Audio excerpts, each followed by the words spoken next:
Am I audible?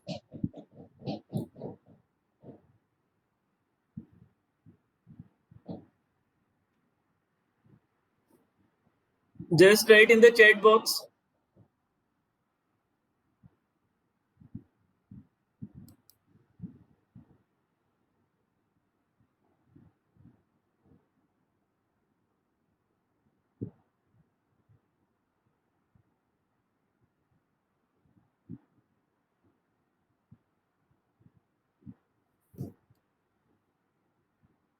Okay.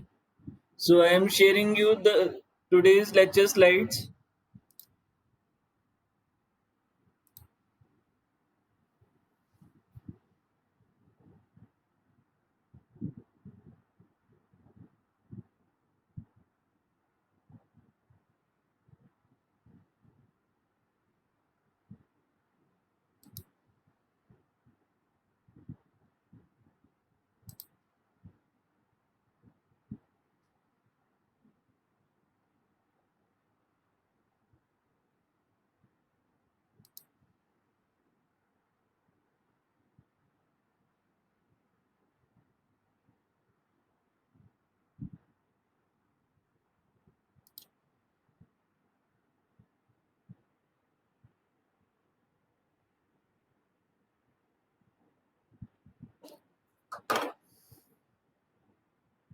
Today there is some connectivity issue as network is running very slowly. So in today's class, as we discussed in our last class, the lexical analyzer, uh,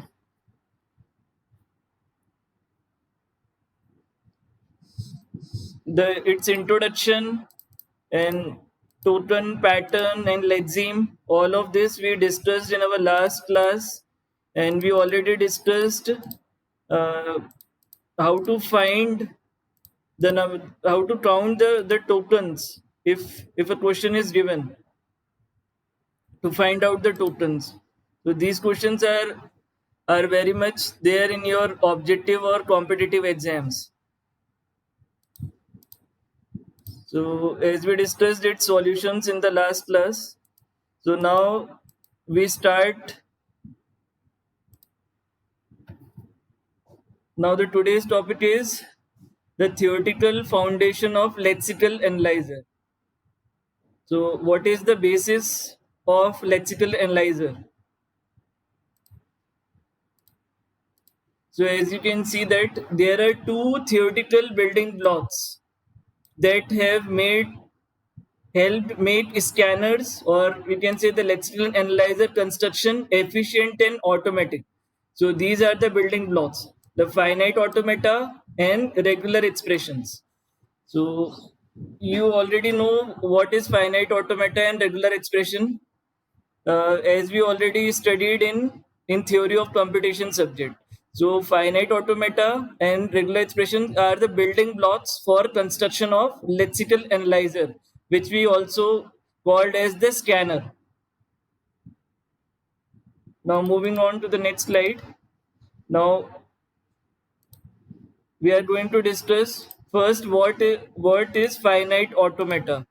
Now finite automata are a way of representing the structure of regular languages and hence regular expressions.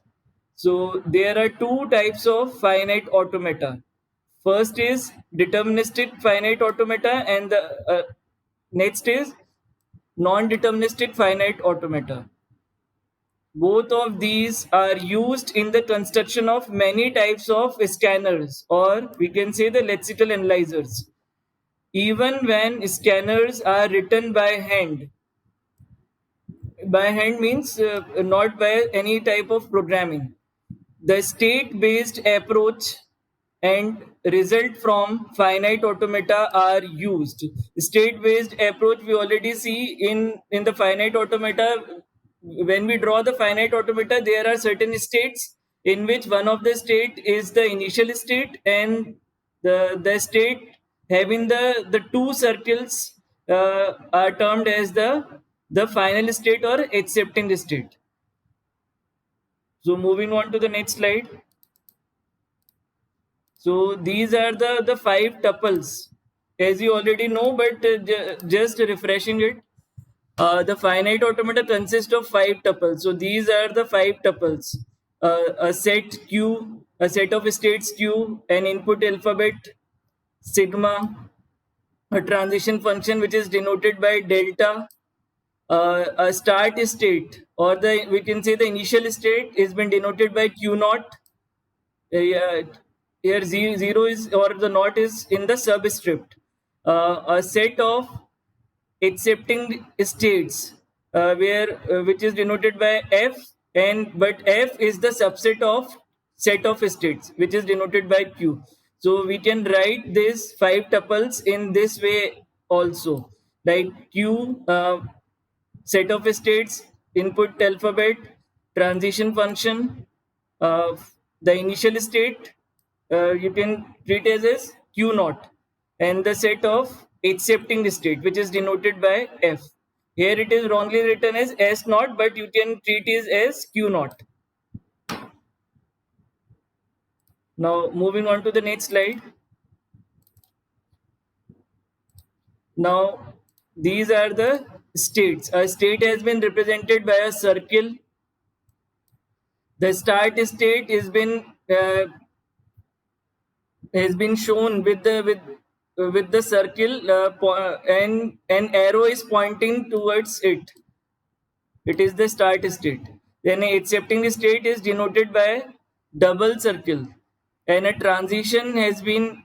If we want to show a transition, then with two states we can show the transition by connecting the two states with the transition letter.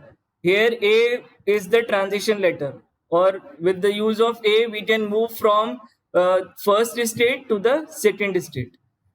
So these are some of the terminologies which we already studied in our theory of computation, but here also it is very important because this becomes the basis for construction of lexical analyzer. Now, moving on to the next slide.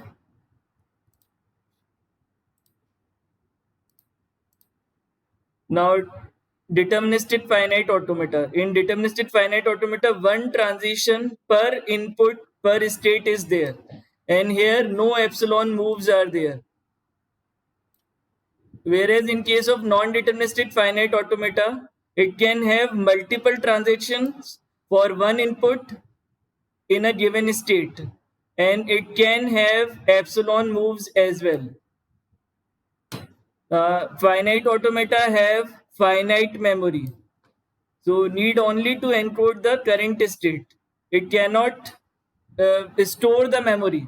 It only gives us the finite memory. So here memory is limited. Now moving on to the next slide. All of you understand it? Just write yes or no in the chat box.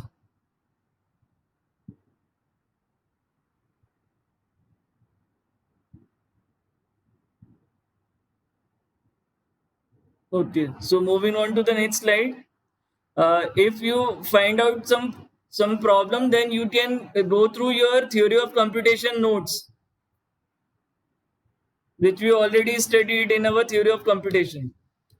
So the finite automata unit, which is the first unit of theory of computation, it deals with the lexical analyzer of compiler design, which is also the first phase of the compiler. So moving on to the next slide.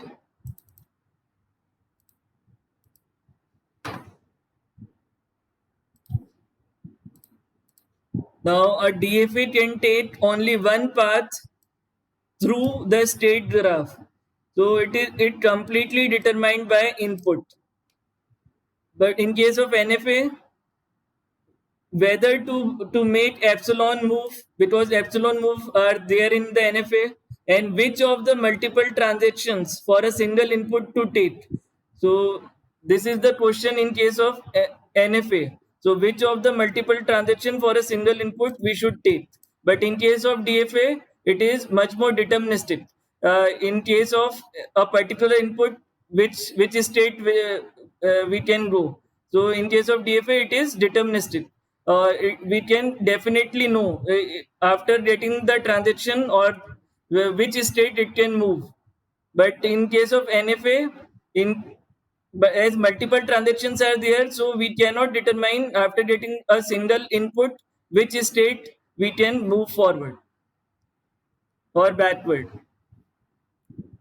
Now proceeding to the next slide.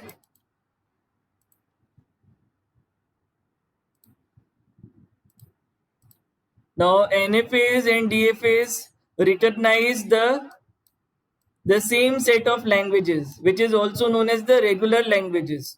As we know that the power of NFA and DFA are also same.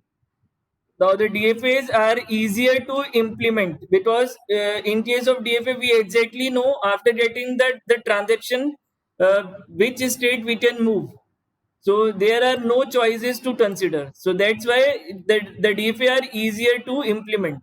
But in for a but NFAs are difficult to implement. For a given language, the NFA can be simpler than DFA. But when we draw in a diagram, then NFAs are simpler to be made, and it takes less space because in case of NFA, after getting the transaction, it can take multiple transactions. After getting any transaction, we can move to any number of states. So DFAs can be exponentially larger than NFA. As for each and every transaction, we have to draw in case of DFA. So the diagram or the machine get much more bulkier in DFA rather than in NFA. So as you can see from the figure, so in case of NFA, you can see only uh, a small diagram is there as we get 0 and 1 in the initial state, so we uh, can hold on to the state or to the initial state. Once we get 0, we can also go to the initial state as well as we can go to the second state.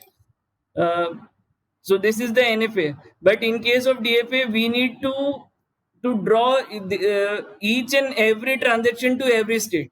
So suppose this is the initial state, so we can also draw after getting 0, where we can move after getting the 0 transaction, and after getting the 1 transaction where we can move. So each and every state must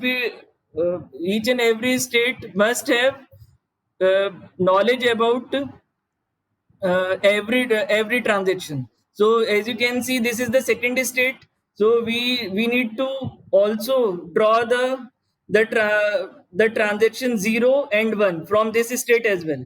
And after getting and in the accepting state, we need to also draw the transactions after getting the 0, which is this, and after getting the 1. So it is compulsory or mandatory in case of DFA to draw each and every transaction from each state. But in case of NFA, it is not necessary. As you can see uh, in this state, we don't draw the one transaction.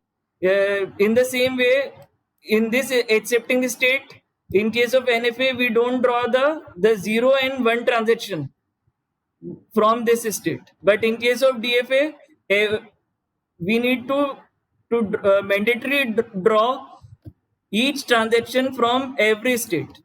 So here on 0 and 1 are the two transactions, so we need to draw 0 and 1 transaction from every state. Now moving to the next slide, all of you are getting it.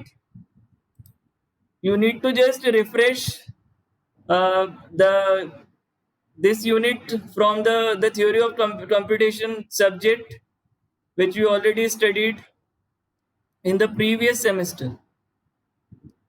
All of you are getting it.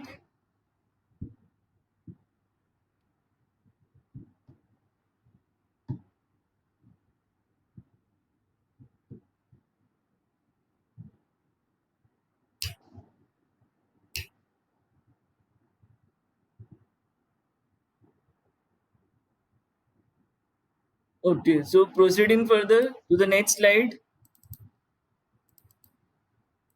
Now the next building block is regular expression. So as we already discussed, finite automata and regular expression are the two building blocks for lexical analyzer. So we discussed the finite automata. The second building block is regular expression. So regular expression give us a way to formally express the lexical structure of a language. So if A and B are regular expressions, then bracket of any regular expression is a regular expression. A union B. So union of two regular expression is a regular expression. A concatenation B means uh, concatenation of two regular expressions a regular expression, and A clean closure or star closure is a regular expression. So as we already discussed when we study the theory of computation subject. So I am just refreshing your concept because these are also necessary in case of lexical analyzer phase of the compiler. So these are some of the properties of regular expressions. Now moving on to the next slide.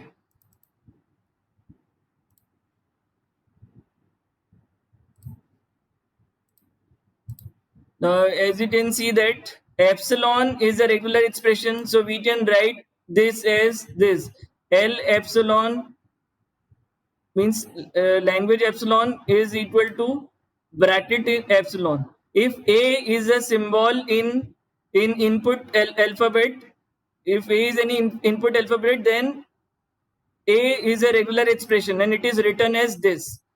Similarly, if R and S is a regular expression, then we can denote this in a language in this form. R union S, language of R union language of S. If R and S are in a concatenated language form, then we can denote it as language of R concatenating language of S. And in the same way, if there is a bracket is there and R is a regular language, then we can denote it as language of R. And if there is concatenation is there, star star concatenation is there, sorry closure is there, then it can be written as it lr closure, means language closure is there. So these are the basic properties of a regular expression. So it is very much useful in drawing the the transition table for a regular language.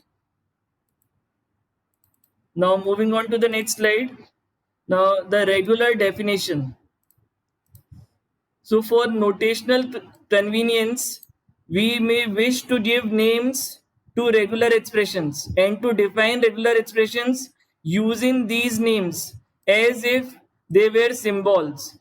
The following regular definitions provide a precise specification for this class of strings. So just in order to give some name to the regular expression, we define regular definitions. So if letter is there, then we can denote letter as in capital alphabets as well as in small alphabets. So we give it a name like letter, and if we need to find some digits from 0 to 9, so we give it a name digits. So from in digits we have 0 to 9 digits.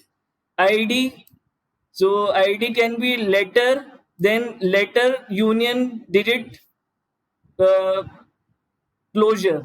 So this is the identifier are the set of strings of letters and digits beginning with a letter. You can write it in words. This can be written in words as identifier are the set of strings of letters and digits beginning with a letter. So you can see that it begins with a letter. So these are the regular definitions, which for notational convenience, we are giving the regular expression the name, and which is known as the regular definition. Now moving on to the next slide. So this is the basically the procedure we adopted, like the lexical specification.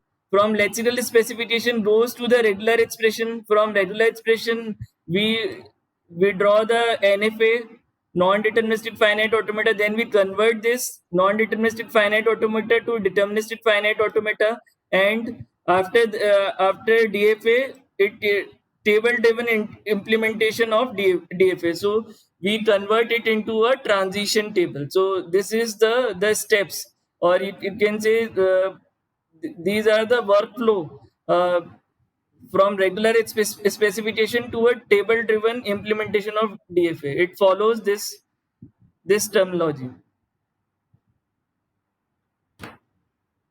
from regular expression to finite automata. So these are the building blocks of regular.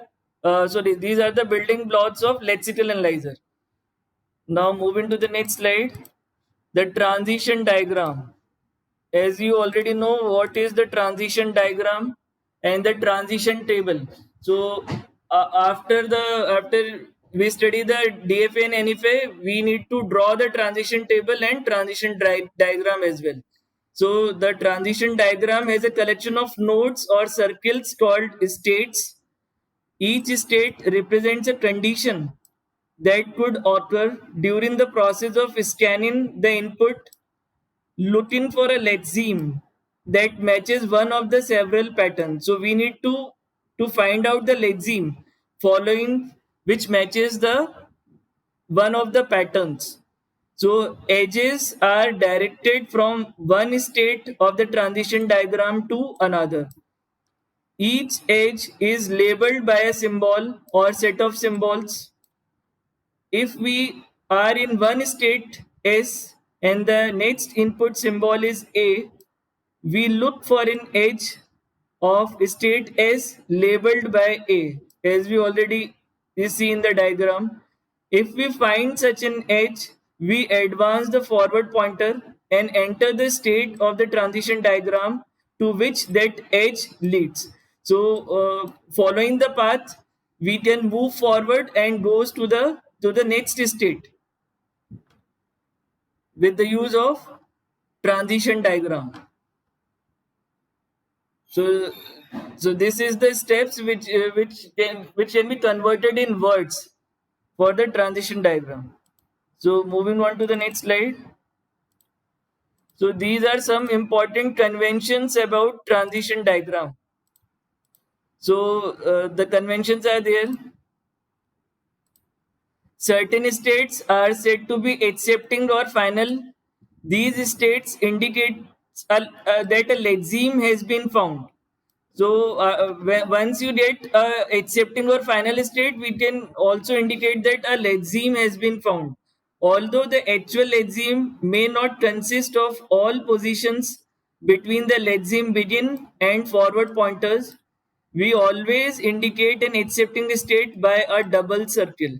So as we already know that accepting state or a final state has been indicated by a double circle. So these are the conventions. In addition, if it is necessary to return the forward pointer one position, then we shall additionally place a closure, a star is there, near to the accepting state. So with the use of a star, we can move from one state to another state. And we can also move backward if there is a transition. The third convention is there. One state is designated the start or initial state. So it is indicated by an H labeled start entering from nowhere. The transition diagram always begins in a state before any input symbol have been used. So as you can already see, already know that the start state or the initial state is the state from which we read the input. So which can be denoted by us by the state pointing out an arrow. So this is the convention. Now moving on to the next slide. So these are very important. So after studying the finite automata and regular expression and their conventions, so you need to draw these transition diagram. So first is the transition diagram of ReLop functions. As we already discussed, what is the ReLop? ReLop means the relational operators. So so you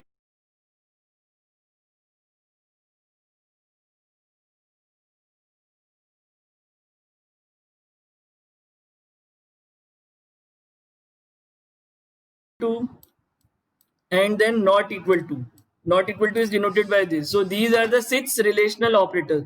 So we need to draw the transition diagram of these relational operators. So as you can see from this transition diagram, it starts with state 0. Then we find the operator less than.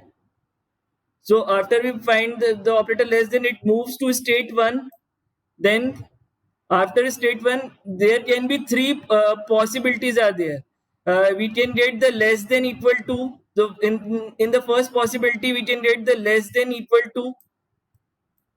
In the second possibility, we can get the not equal to. So this is the second possibility. You can see that in the first possibility, that less than equal to, so it returns to the accepting state, this accepting state, and we return relop less than equal to. It is written as less than equal to. L is for less than, E for equal to, less than equal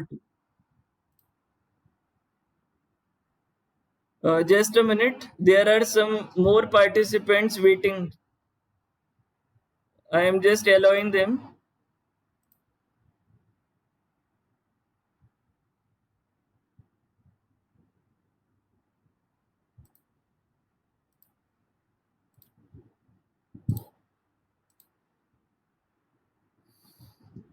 Now, in the first possibility, for less than, we have less than equal to. So it returns relop less than equal to. In the second possibility is there less.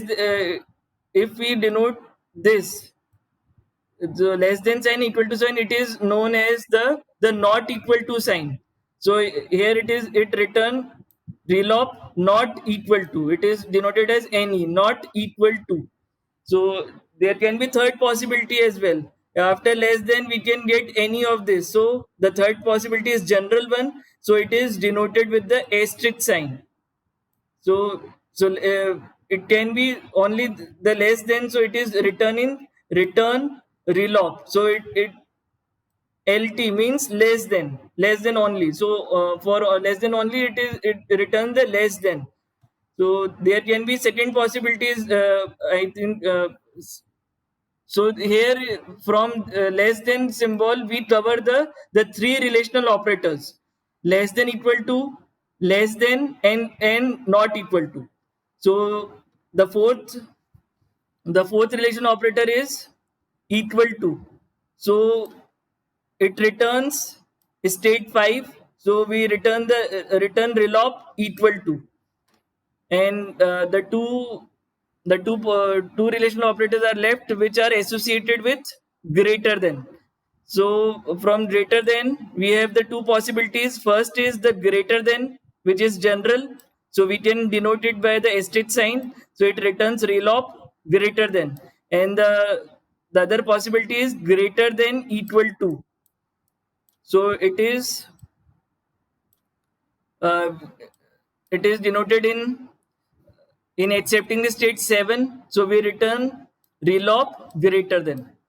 So this is basically the transition diagram by which we can show the relational operators. So there are 6 relational operators. So we cover them all by with the use of transition diagram. So here you can see that there are 6 accepting states. As we have 6 relational operators, so 6 accepting states are there. You can see that 2, 3, 4, 5, 7, and 8. These are the 6 accepting the state, whereas 0, 1, and 6 states are non-accepting states. Are you getting it?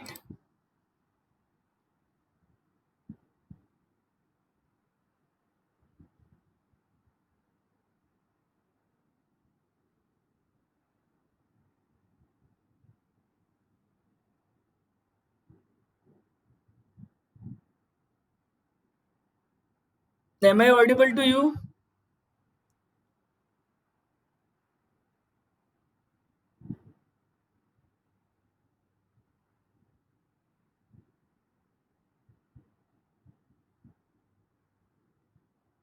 Naman Shrimali, am I audible to you?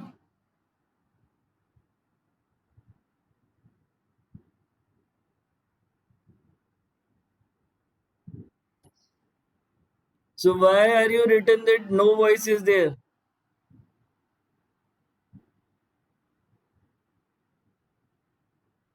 And what is the problem with Avichal Vishnoi?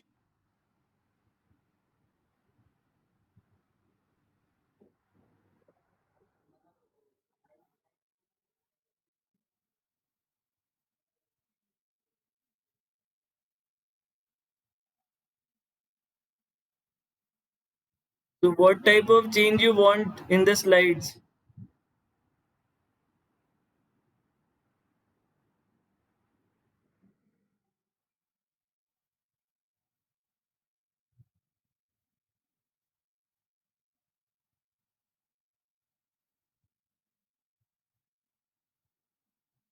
So now the problem is resolved.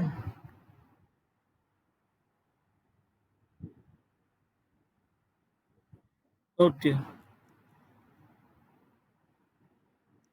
So proceeding further to the next slide.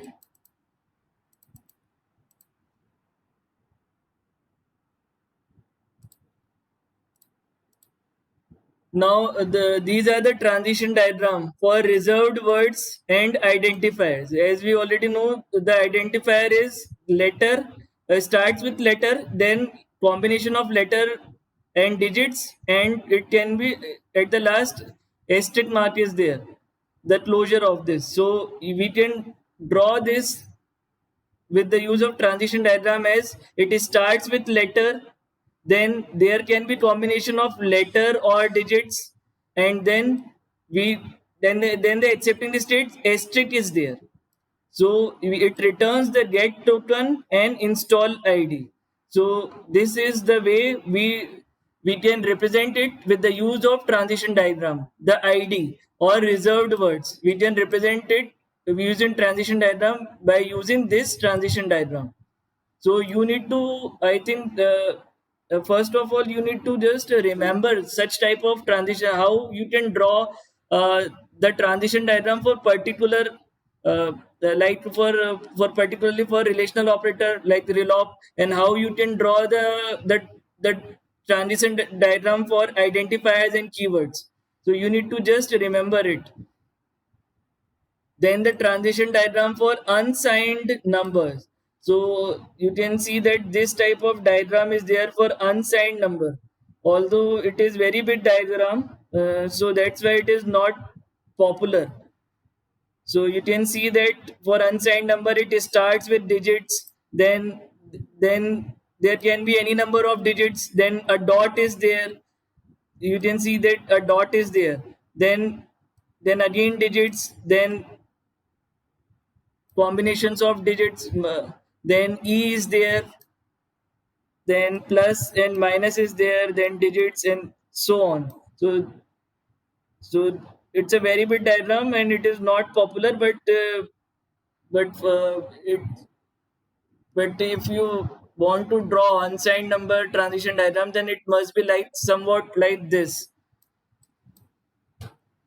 But this is more popular. The transition diagram of identifier is much more popular. So you need to remember this. Now moving to the next slide.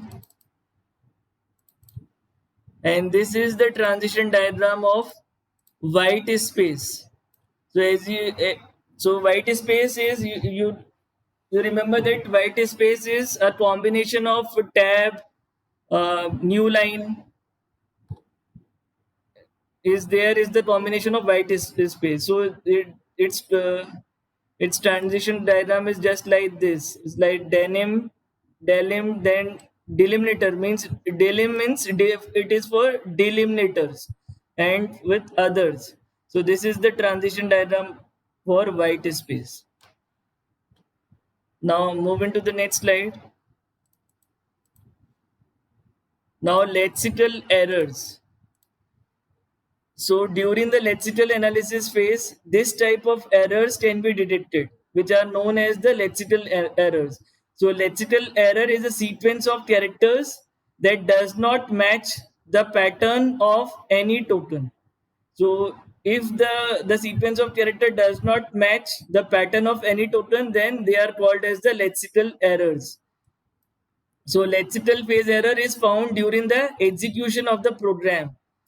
So these are the some examples of the lexical phase errors, like spelling error. So if we write the spelling, if we wrongly return the spelling of any keyword or identifier, then it shows the lexical error. Then exceeding length of identifier or numeric constant. So if we give the data type as int and if we show it in a float value, then it gives the exceeding length of identifier error. So it comes under the lexical error. Appearance of illegal character. So if we write the keyword if as fi, then fi is an illegal character. So it gives the error as lexical error. To remove the character that should be present.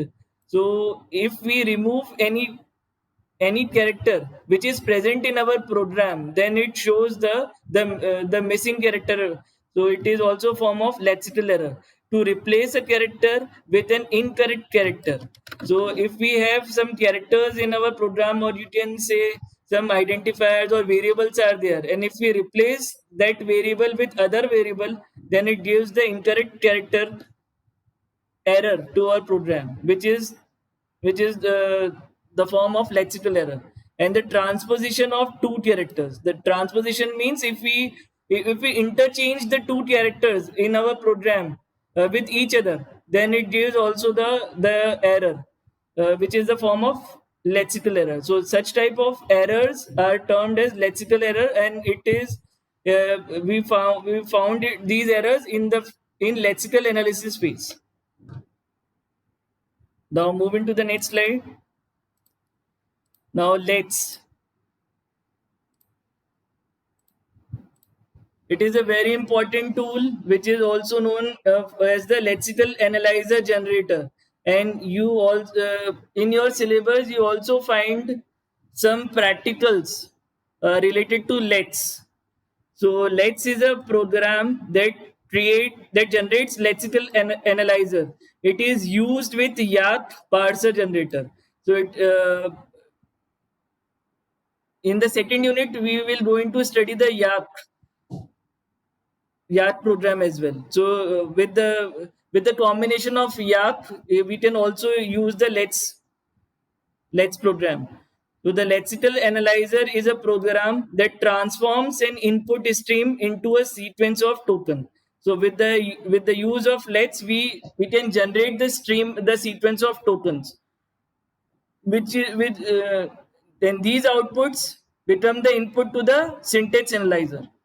It reads the input streams and produces the source code as output through implementing the lexical analyzer in the C program. So in the next slide, I will going to show it with the use of diagram. So you can see from the diagram. So there are three steps. So there are three steps are there. So in the first step, you can see that firstly, lexical analyzer creates a program. You can see lexical analyzer creates a program. Let's.l is a program in the Let's language.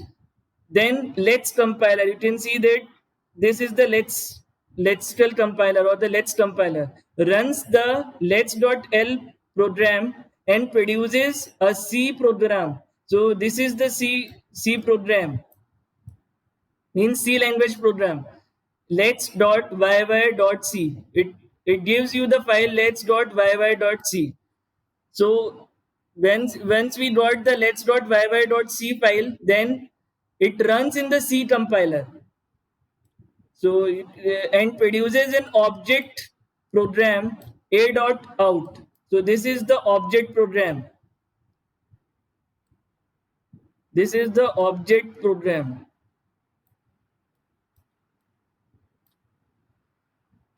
So A dot out is the lexical analyzer. So basically this is the lexical analyzer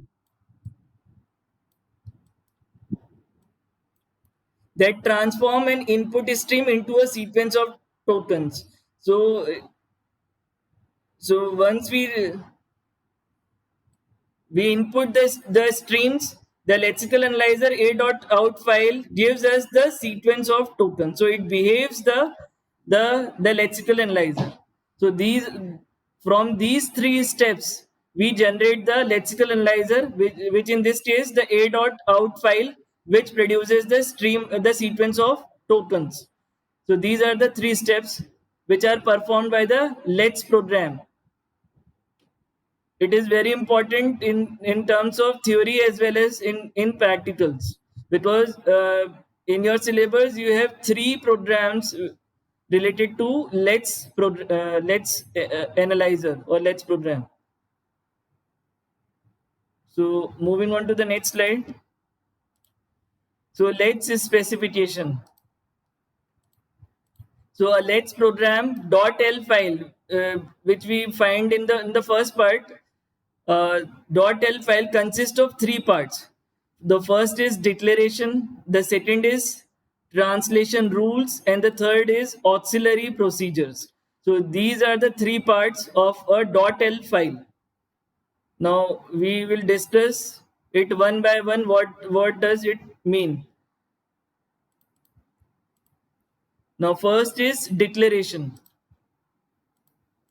Now the declaration section includes declaration of variables, manifest constants, and regular definitions. Now manifest constants means if you remember that before starting the C program you need to include uh, hash include. In the same way, you also find out some words which are starting with hash define. So the define words or the constant words which you encounter in the C program are known as the manifest constants. So only 5 minutes are left for the class. So we need to hurry up. Just 2 slides are left. So the declaration part consists of declaration of variables, manifest constants, and regular definitions. The second part is translation rules. So translation rules are written in the form. So this is the form which of translation rules, like P1, then action 1, P2, action 2, and in the same way Pn action N. So each P is a regular expression. You can see that this is the regular expression.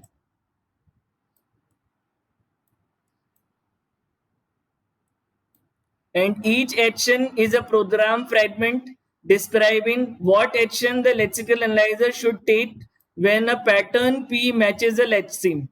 So the action is what action it can take, the lexical analyzer, once a pattern matches the lexeme. In Let's, the actions are written in C language. The third section holds whatever auxiliary procedures are needed by the actions. So the auxiliary procedures are dependent on the actions. Alternatively, these procedures can be compiled separately and loaded with the lexical analyzer. So there is also a possibility that uh, these procedures can be compiled separately and loaded with the lexical analyzer. So these are the three uh, parts of the Let's specification. Let's program specification. Now moving to the next slide.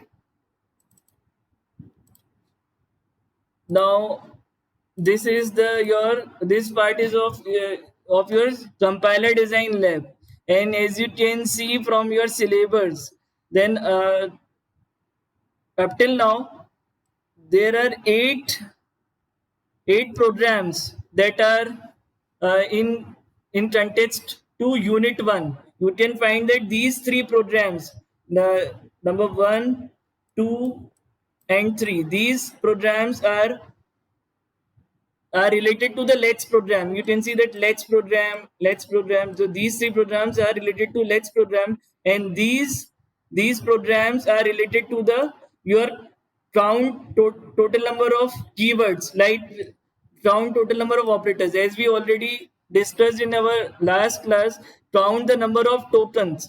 So these programs are based on the counting of token concept. So after some time you need to perform these experiment as well. So up till now 8 experiment you can perform, and only 4 experiments are left after this, which are dependent on unit 2. So all your CD lab, compiler design lab practicals are only dependent on your unit 1 and unit 2. So first unit contains 8 practicals, whereas second unit contains 4 practicals. So after some time you need to perform these experiments.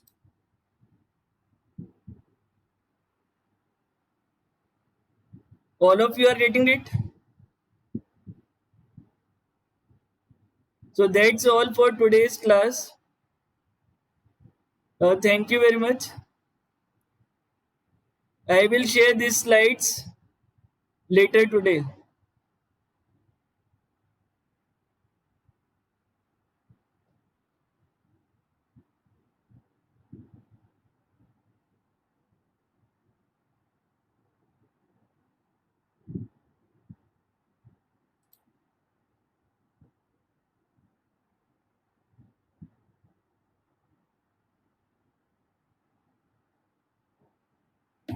So only one class is left for your unit 1. Now you can leave this meeting. I will share you the slides later today.